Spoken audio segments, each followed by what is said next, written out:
Assalamualaikum dan salam 2019 bersama saya Syahira Izzati Yaakob antara paparan Buletin Pagi 1 Januari. Perbezaan kaum di negara ini perlu diraih.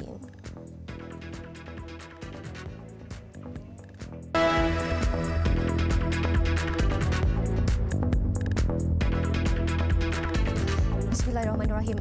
Rakyat digesa untuk berusaha dengan lebih gigih pada tahun ini dalam menggerakkan Malaysia ke arah negara maju menjelang 2025. Menurut Perdana Menteri Tun Dr. Mahathir Mohamad, beliau yakin kedatangan tahun 2019 akan membawa lebih banyak nikmat kepada negara ini. Katanya Malaysia adalah negara bersama dan terpulang kepada rakyat untuk mencorakkannya. Apatah lagi Malaysia sebuah negara yang aman dan makmur. Beliau berucap demikian pada sambutan Tahun Baru 2019 serentak penutup Festival Light Emotion Putrajaya 2018 atau Lampu 2018 di dataran Putrajaya. Turut hadir isteri Perdana Menteri Tun Dr. Siti Hasmah Muhammad Ali, Menteri Wilayah Persekutuan Khalid Abdul Samad dan Presiden Perbadanan Putrajaya Datuk Dr. Aminuddin Hashim. Terdahulu, Perdana Menteri turut bersama rakyat menyaksikan persembahan lampu serta kiraan detik 12.30 malam. Walaupun keadaan jalan basah akibat hujan, dianggarkan lebih 400,000 pengunjung tidak berganjak dan terus menunggu detik kiraan tahun 2019. Turut dipersembahkan percikan bunga api secara langsung dan digital selama 6 minit di bangunan Istana Kehakiman.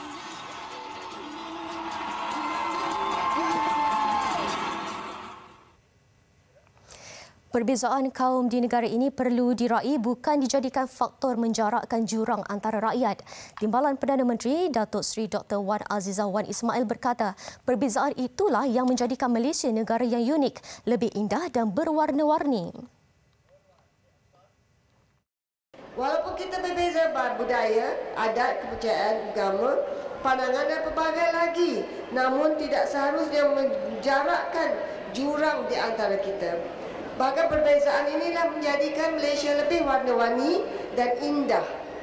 Sebenarnya banyak ruang bersamaan dan kerjasama boleh kita fikirkan dan laksanakan daripada hanya sibuk dengan perbezaan kita.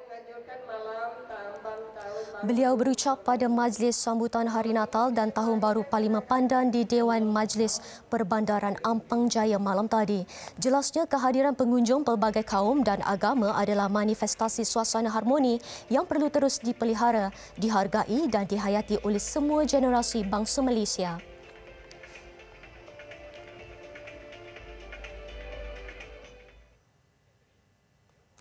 Pada acara berasingan di Ibu Negara, Timbalan Perdana Menteri turut serta meninjau usaha golongan muda menyampaikan street dakwah atau dakwah jalanan sebagai pendekatan berbeza sempena Tahun Baru.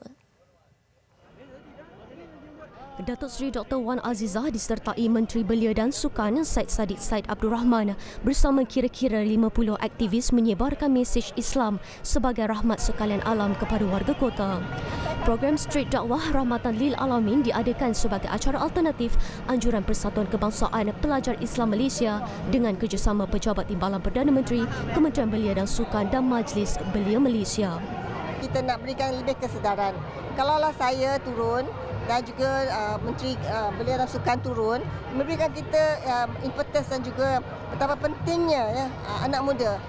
Masa zaman anak muda ni kadang-kadang kita ada ambil risiko dan apabila kita tidak sedar dan kita terjebak, baru kita rasakan bahawa masalah itu meruncing. Jadi kita nakkan pencegahan. Kalau kita lihat kadar pembuangan bayi khususnya pada bulan 8, bulan 9 sangat tinggi. Dan selepas dapat beberapa laporan yang terperinci, mereka katakan ia adalah kerana aktiviti-aktiviti yang dilakukan semasa New Year's.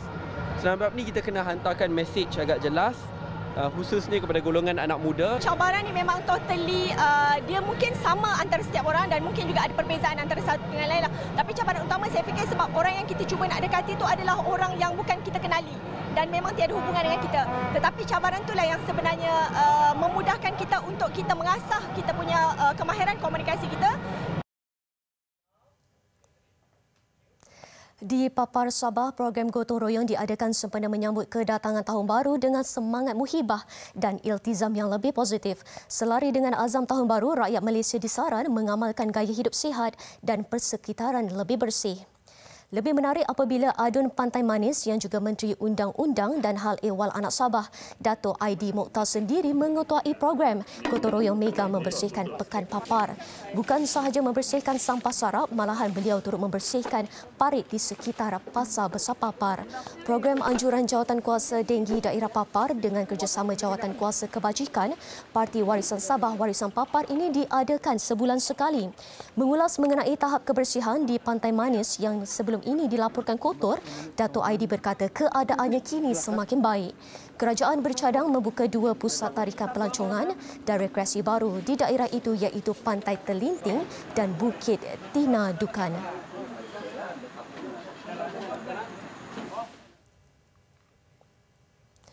Biar terasa pedih, malah mungkin sangat berat. Namun ibu kepada 3 beradik yang lemas di Pantai Surah Tengah Dungun, Terengganu Ahad lalu redha dengan pemergian 3 anaknya serentak.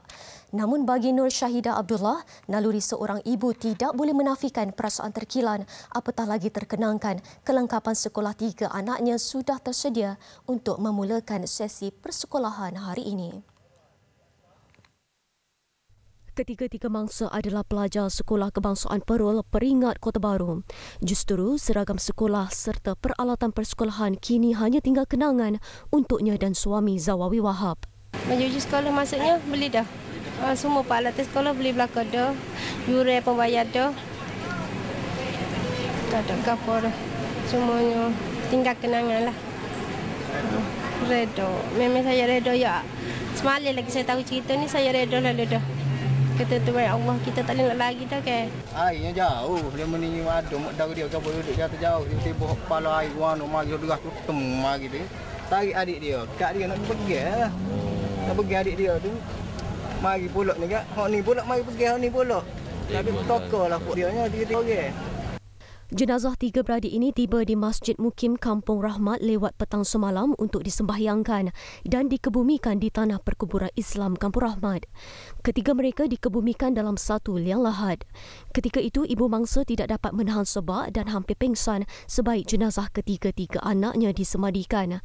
Ahad lalu, media melaporkan percutian 4 keluarga ke Dungun bertukar tragedi selepas 3 beradik Nur Ain Fatimah 10 tahun, Nur Ain Sofia 9 tahun dan Nur Ain Sasabila 6 tahun dikuatiri lemas selepas ditarik ombak besar ketika bermain di tepi Pantai Surah Tengah jam 6.40 petang.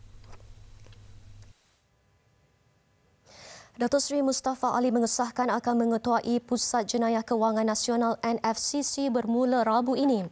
Beliau yang sebelum ini memegang jawatan Ketua Pengarah Jabatan Imigresen berkata, pelantikan itu diketahui secara rasmi selepas beliau menerima surat daripada Suruhanjaya Perkhidmatan Awam SPA. Pada 2 bulan, penurunan 1 bulan dan barang-barang pun telah mula dipindahkan dan pada 1 bulan atau hari esok bermulalah dia pejabat baru untuk saya set upkan pejabat itu kerana kita pun nak proaktif. Kita tidak bereaktif sebab kita telah menyatakan kesiapsiagaan. Selama di immigration, sama juga nanti di pejabat baru dan pada 2 bulan bermulalah tugasan-tugasan bersama-sama nanti untuk dilaksanakan. Beliau berkata demikian pada Majlis Paluan Berundur Ketua Pengarah Imigresen semalam. Tanggungjawab baru itu ditambah beliau diamanahkan oleh Perdana Menteri Tun Dr. Mahathir Mohamad. NFCC akan beroperasi di Pasar 5 Putrajaya yang mana organisasi baru itu akan disusun bagi menjayakan gerak kerjanya. Sebelum ini, Ketua Pengarah Pusat Governance, Integriti dan Anti Rasuah Negara GIACC Tan Sri Abu Kasim Muhammad berkata NFCC akan ditubuhkan pada pertengahan tahun depan dalam usaha menangani isu pengaliran keluar wang secara haram. Penubuhan pusat itu akan digerakkan menerusi penyelarasan agensi berkaitan termasuk Jabatan Kastam Diraja Malaysia, Suruhanjaya Pencegahan Rasuah Malaysia, Jabatan Imigresen dan Bank Negara.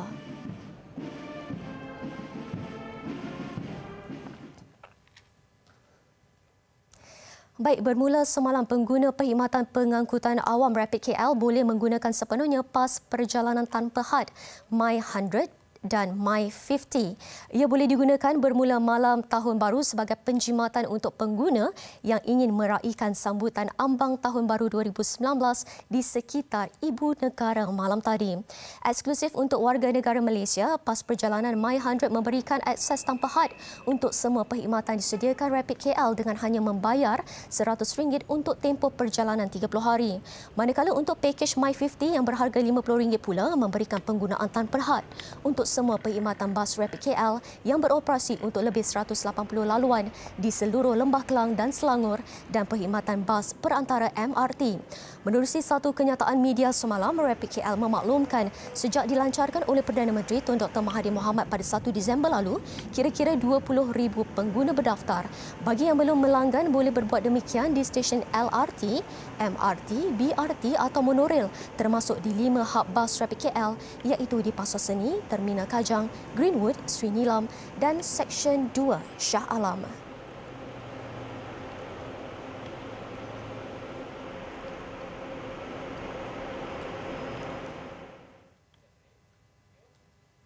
Hari ini bermulanya sesi persekolahan 2019 di 4 negeri Johor, Kedah, Kelantan dan Terengganu. Bersedia di lokasi kini wartawan Syahnun Hanif Suhaimi di Sekolah Menengah Kebangsaan Sultan Ismail, Kota Baru, Kelantan. Jadi Syahnun, bagaimana hari pertama sesi persekolahan di sana?